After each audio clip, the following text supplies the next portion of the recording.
Quanto tempo! Como você tá? Tá fazendo o que por aqui? Mulher, tirando um minutinho pra desaparecer minha cabeça, voltei a trabalhar e agora com o menino, marido, casa. Olha aquela loucura de sempre que tu sabe que eu vivo assim, né? Eu também ando muito corrida. Cabeça cheia, tô muito cansada de tudo. Vim tomar um ar porque minha vontade mesmo é de sumir. Não, mulher, eu te entendo, amiga. Mas você já pensou em buscar força com Deus, mulher? Eu acredito em Deus, mas às vezes parece que Ele nem está me escutando. Mulher, Tassi, ele sempre ouve. Às vezes ele só tá esperando algo melhor. Ele só tá preparando algo melhor, amiga. Você já ouviu falar em João Batista? Deixa eu te contar uma história. Já ouvi o nome, mas não sei muito sobre ele. Ele foi enviado por Deus para preparar o caminho para Jesus. Ele pregava sobre arrependimento de pecados. João Batista batizava as pessoas e anunciava que viria alguém maior do que ele. E essa pessoa maior do que ele era Jesus.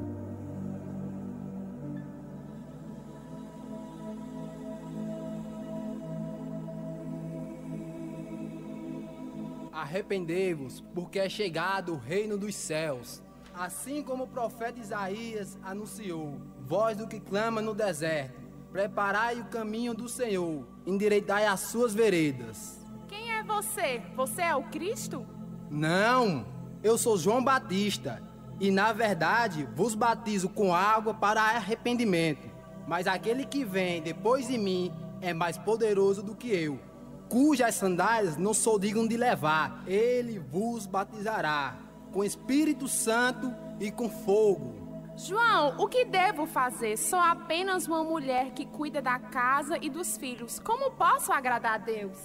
Mulher, o reino de Deus é para os que têm um coração quebrantado. Não é por tua posição, mas por teu arrependimento e tua fé. Endireitai os teus caminhos, pratica a justiça, ama com verdade e permanece firme na esperança. O Messias vem e ele vê o que está no oculto. Prepara teu coração como um altar. Ei, vocês se preparem, o Messias está vindo.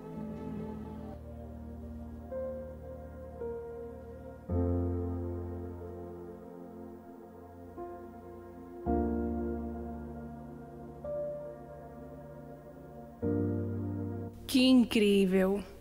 Você viu? João Batista sabia que Jesus viria para trazer salvação e esperança para todos. E quando Jesus foi batizado por ele, deu início ao seu ministério com prodígios e maravilhas. Mas pera, deixa eu te contar e te mostrar alguns milagres de Jesus.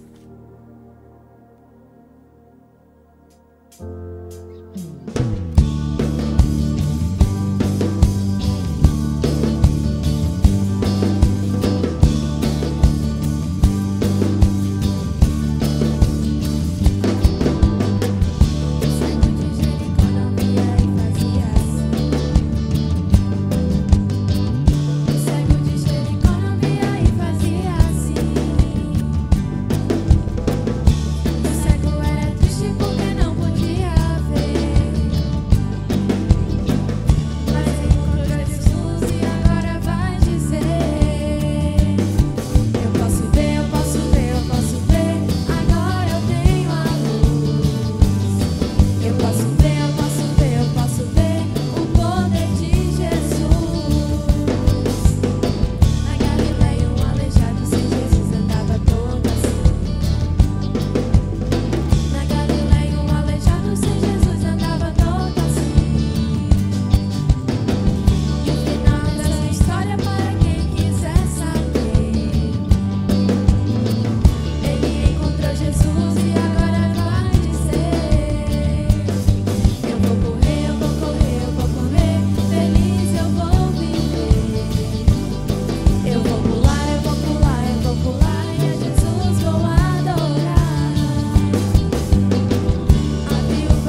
Viu quantos milagres lindos?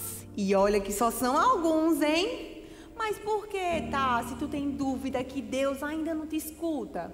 Ah, eu nem sei orar. Sou cheia de pecados e falhas. Todo mundo sabe, Eveline, da vida que levo. Por isso tenho sempre essa sensação que ele não me escuta. Mulher, mas calma, deixa eu te contar um dos meus momentos favoritos. Na Bíblia, tinha uma mulher que pensava como você. Ela se sentia julgada pela sociedade e ela mesma se isolava, porque se sentia indigna devido a alguns dos seus pecados. Mas Jesus não evitou ela, não. Ele mudou a rota para se encontrar com ela. Olha aí que importante. E ele conversou com ela. Quando mais ninguém queria nem vê-la, Jesus foi lá e se encontrou com ela. E deixa eu te mostrar uma coisa.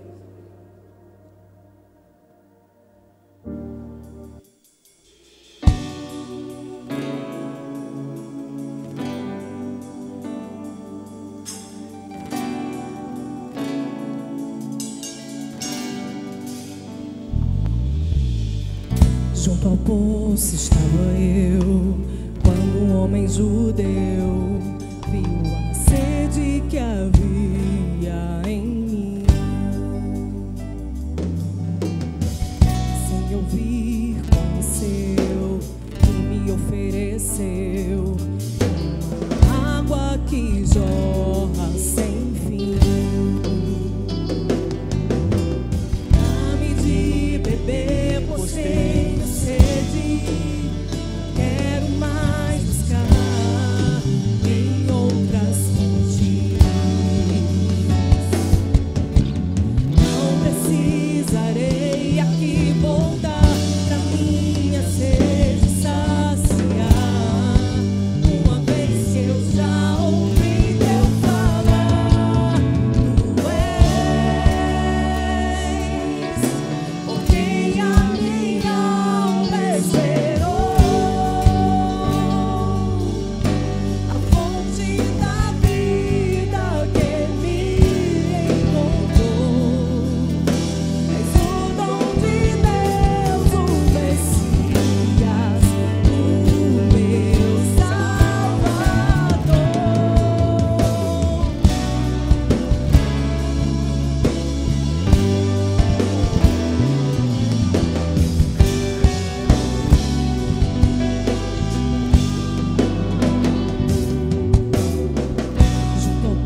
Nossa, que encontro incrível! Ele quebrou paradigmas e preconceitos e mudou a história daquela mulher. Oh, ele fez muito mais, amiga. Ele morreu por ela, por mim e por você. Por amor a nós, para nos dar a oportunidade de restabelecer o nosso relacionamento com Deus. Ele se entregou por nós.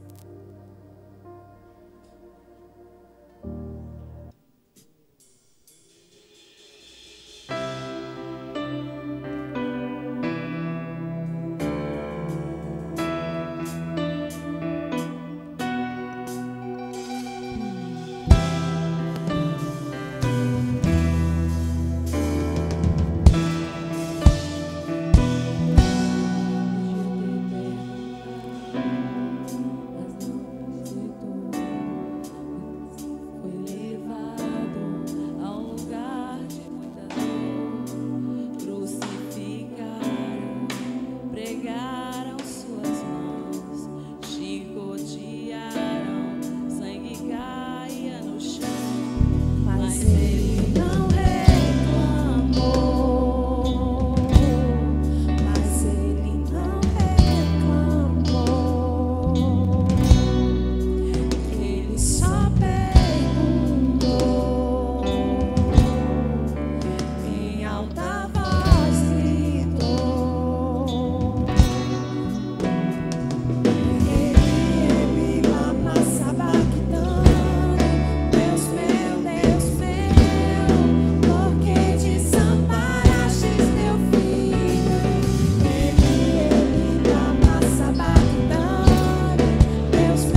Eveline, eu sempre choro muito quando vejo as cenas nos filmes. Coitadinho de Jesus. Coitadinho não, amiga. Ele morreu como um cordeiro, mas ele ressuscitou como um leão. O Senhor vive está. Eu sei. Ressurreição é uma parte tão importante da história. Mas, para ser sincera, às vezes acho difícil de entender seu significado profundo. Amiga, esse é o momento que representa a vitória sobre a morte e o pecado. É a confirmação de que após o sacrifício, Jesus não só nos perdoou, mas nos deu a chance de viver uma nova vida.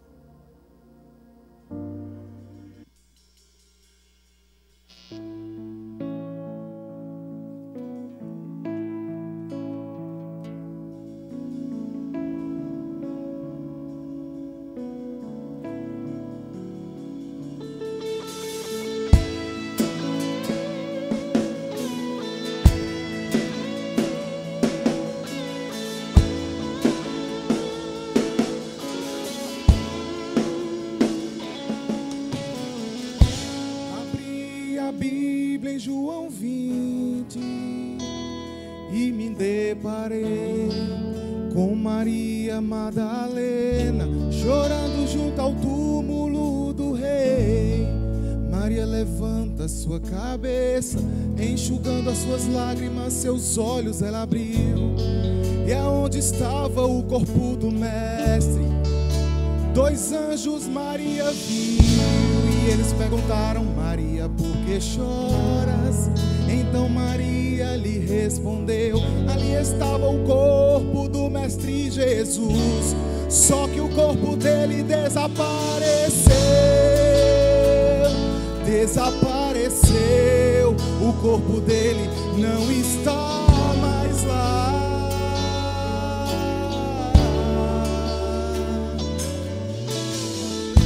Então Maria anda para trás, creio eu que já disposta a ir embora. É quando Yeshua aparece e lhe pergunta: Maria, por que choras? Maria, por que me busca? Maria, faça-me um favor, não me procure dentre os mortos, porque vivo eu estou, vivo ele está.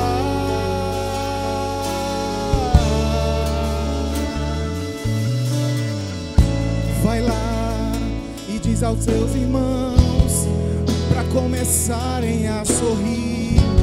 Diga que não acabou, fala que a morte eu venci. Então Maria, sem perder tempo, foi em direção aos discípulos. Ela correu e disse a eles assim: senta todo mundo aí, deixa eu contar como aconteceu.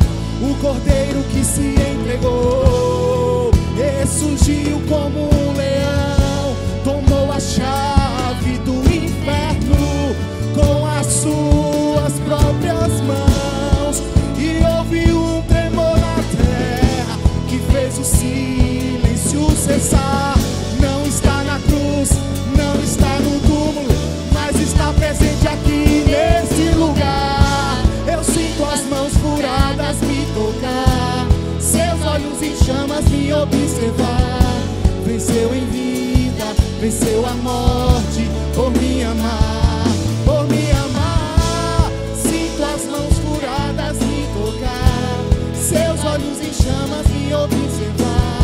Não está na cruz, não está no túmulo, aqui está, aqui está.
No caminho de Emaús, 2 discípulos caminhavam, seus corações pesados pela desilusão e pela tristeza. Após a crucificação de Jesus, eles se sentiam perdidos, imersos em dúvidas e incertezas. O luto pela perda do Mestre era palpável. E quando percorriam a estrada, conversavam sobre os eventos recentes que haviam abalado suas vidas. De repente, um viajante se juntou a eles, mas estranhamente não reconheceram quem era. Este homem, que era Jesus ressuscitado, começou a lhes falar, explicando as Escrituras e revelando o plano divino que se desenrolava diante deles. Suas palavras eram cheias de sabedoria e, à medida que conversavam, um fogo começou a arder em seus corações. Os discípulos, intrigados e atraídos por sua mensagem, convidaram o viajante a ficar com eles. Quando se sentaram à mesa, Jesus pegou o pão, abençoou e o partiu. Neste momento, seus olhos se abriram e eles reconheceram que estava diante deles. Era o Senhor ressuscitado e vivo. Aleluia.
Antes dessa conversa, eu estava como esses discípulos no caminho de Emaús, sem esperança, como se Deus não correspondesse às minhas dores, não se importasse com elas, como se ainda estivesse morto. E ao mesmo tempo, achava também que era pelos meus pecados e falhas que Ele não me respondia. Mas aqui, através de você, estou tendo o meu encontro com Jesus. Que lindo, amiga! Agora você entende que pode ter uma nova vida? Nascendo de novo com Ele. Você compreende que Jesus te ama? Você entende que Ele te escuta? Você entende que Ele tem um encontro marcado com você? Ei, amiga, Jesus está só te esperando. Deus não está bravo com você não por esse sentimento. Ele te espera. Sim, e a partir de hoje eu me comprometo a corresponder a esse amor. Amiga, então vamos orar? Vamos orar juntas. Você quer confessar Jesus como Senhor e Salvador da sua vida? Dizer: ei, Senhor, mesmo que eu tinha te esquecido, mesmo que eu tinha te evitado, mesmo que às vezes eu até abandonei, mas hoje eu decido, Senhor, ter esse encontro contigo. Hoje eu decido, Senhor, te ver novamente. Hoje eu decido abrir a porta. Amiga, sabe aquele versículo: eis que estou à porta e bato? É a hora de você abrir a porta para receber o Senhor. Claro que sim. Hoje eu me comprometo a abrir a porta do meu coração totalmente para Ele. Então, vamos orar.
Olá, boa noite a todos, sejam bem-vindos a esta casa. Que bom poder receber cada um de vocês no nosso alto de Páscoa. Nós tivemos a oportunidade, através desta encenação, de aprender de forma profunda a respeito do verdadeiro sentido da Páscoa. Se nós fôssemos fazer um destaque importante deste momento em que nós acabamos de acompanhar, eu faria o seguinte destaque: a Páscoa é o êxodo interior. Se nós formos dar o significado da palavra êxodo, que na verdade na Bíblia significa liberdade, libertação, um povo que vivia debaixo da escravidão do Egito, e eles foram livres, eles foram libertos.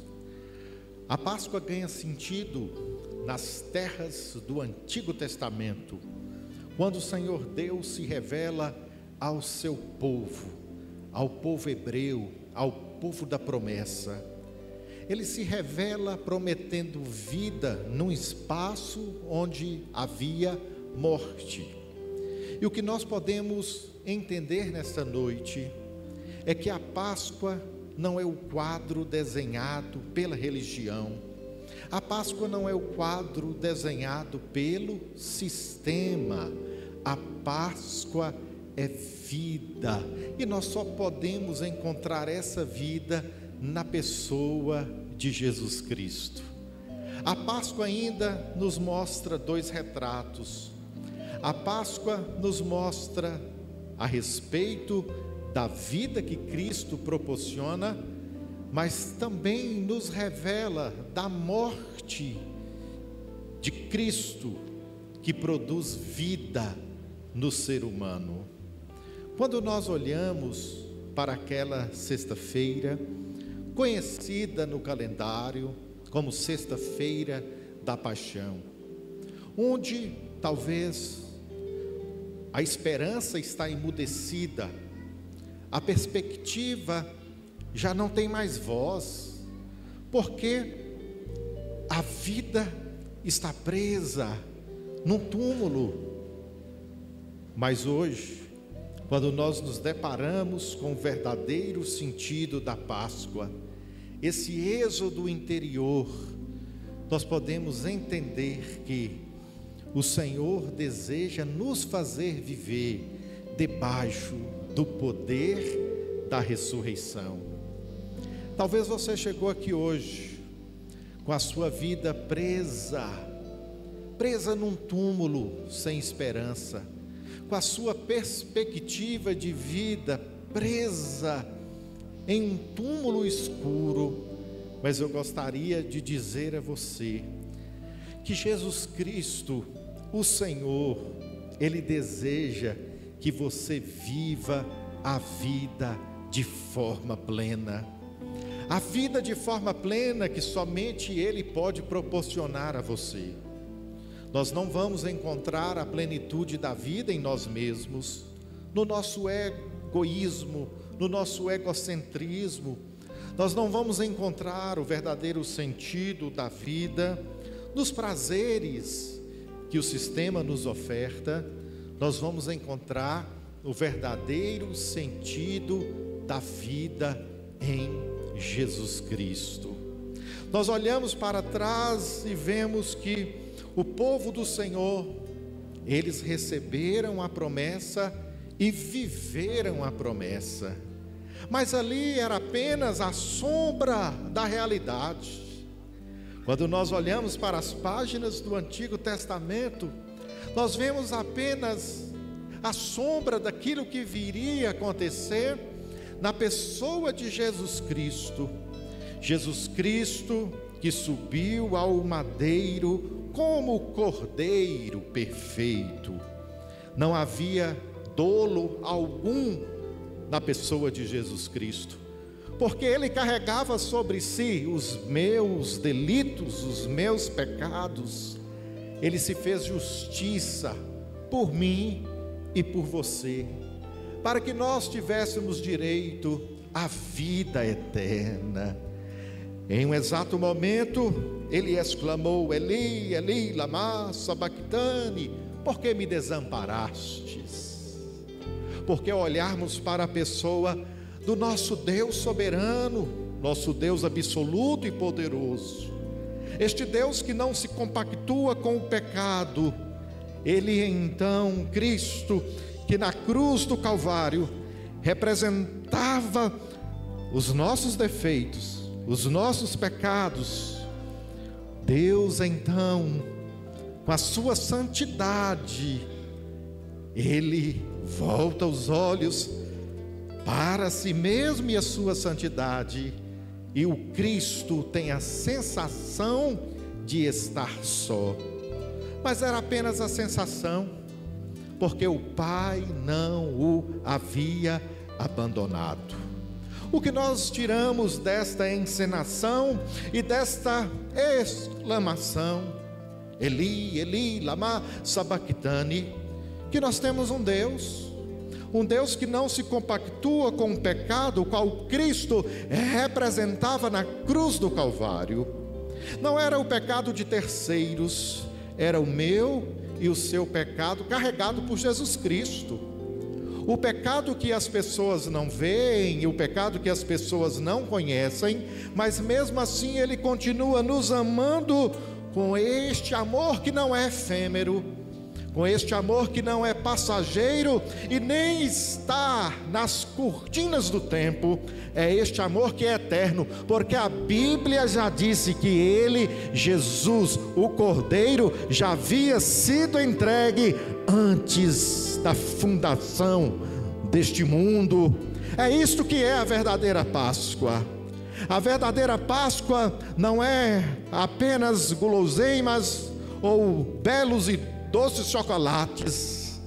A verdadeira Páscoa é o sangue vertido numa cruz, que faz com que eu me torne mais alvo do que a neve, que faz com que eu me torne limpo, que faz com que eu me torne um pecador justificado, porque ele morreu, mas ele também ressuscitou. E ao ressurgir, ele faz um convite para a humanidade: vinde benditos, vinde amados, vinde todos vós que estáis cansados e sobrecarregados, vinde, porque eu desejo trazer a você o descanso conquistado no Calvário. Eu desejo te dar o perdão pelos seus pecados. É sobre esse discurso que há mais de 2000 anos atrás ecoa pelo tempo e um dia alcançou muitos corações. Só que ele não se limita a um número de pessoas, porque em Apocalipse há uma visão dizendo que tribos, raças, nações vão se dobrar diante do Senhor dos Senhores e declarar que Ele é santo, santo, santo, santo, santo, santo, santo, santo. Ele é o Cordeiro de Deus. A morte não pode detê-lo. E talvez hoje você tenha vivido no limite do pecado. E é tão ruim estar enclausurado no limite que o pecado nos proporciona. Nós não enxergamos a plenitude do viver, não enxergamos a plenitude da vida, não enxergamos aquilo que Ele conquistou para nós, porque o pecado se torna um muro entre nós e o nosso Deus. Mas hoje Ele pode quebrar este muro e fazer com que você atravesse a ponte da salvação, a ponte da salvação que somente Ele dá, com um amor que hoje justifica o seu coração. A verdadeira Páscoa é essa: é olhar para o Cordeiro de Deus, este Cordeiro perfeito que morreu, mas também ressuscitou. Para o Cordeiro de Deus que deseja trazer libertação para o coração que ainda vive no Egito. Sabemos que nós não estamos num Egito geográfico, mas existe o Egito da alma, o Egito do coração. Sabemos que existe esse Egito que nos prende de viver em abundância o que Ele conquistou na cruz do Calvário para nós, e é direito nosso. A Bíblia diz que é nossa herança. Por isso hoje eu convido a você, querido amigo e ouvinte, a entender que para viver a vida de Cristo precisa morrer a morte de Cristo. Para viver a vida de Cristo, eu preciso passar também pelo Calvário. Passar pelo Calvário confessando-o como meu único e suficiente Salvador. Declarando que sem Ele eu não sou nada e não faço nada, porque eu não sou o autor da minha própria história, mas Ele é o Senhor que redige a minha vida e a minha história em Suas mãos. Se Ele detém a minha vida em Suas mãos, Ele pode fazer a correção que a minha vida precisa. Ele pode redesenhar a minha existência a partir da minha confissão. Basta eu abrir a boca e declarar Jesus nesta noite como meu único e suficiente Salvador. Ele é o absoluto que preenche todas as lacunas da minha alma, e é somente Ele que preenche o vácuo existencial que o próprio pecado provoca no homem.